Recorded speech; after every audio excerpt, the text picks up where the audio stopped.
Quelques 3300 personnes ont été forcées de fuir après l'attaque sur le village de Solane, dans le nord-est du Burkina Faso, a indiqué mardi le Haut-Commissariat aux réfugiés, condamnant fermement le massacre.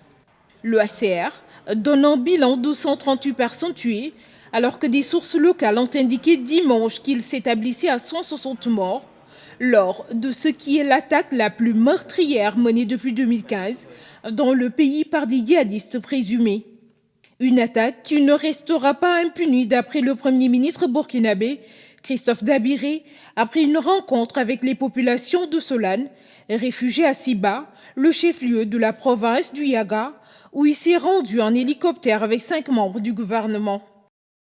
Nous allons nous réorganiser pour pouvoir apporter la réponse appropriée à la situation. Cette incurie que nous constatons aujourd'hui ne restera pas impunie. Du reste, le lendemain de la nouvelle, nous avons déjà pris des dispositions sur le plan sécuritaire et aujourd'hui, cette partie du territoire est occupée par un certain nombre de forces qui sont en train de travailler à faire un ratissage pour rassurer les populations qui sont encore là et qui essayent de rester résilients. Solane est une petite localité située à une quinzaine de kilomètres de Siba, chef-lieu de la province du Yaga, qui a enregistré ces dernières années de nombreuses attaques attribuées à des djihadistes liés à Al-Qaïda et à l'État islamique. Cette zone est proche des frontières avec le Mali et le Niger.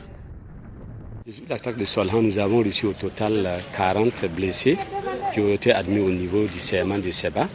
Et sur les 40 blessés, il y a 23 que nous avons pu évacuer au niveau du CHR de Douri. Nous avons eu des échos qu'il y a un certain nombre qui ont dû continuer à Ouaga au regard de la gravité de leur état. Le Burkina Faso, pays sahélien, frontalier du Mali et du Niger, est confronté depuis 6 ans à des attaques djihadistes de plus en plus fréquentes et meurtrières. Les forces de sécurité peinent à enrayer la spirale de violences djihadistes qui ont fait depuis 2015 plus de 1400 morts et plus d'1 million de déplacés.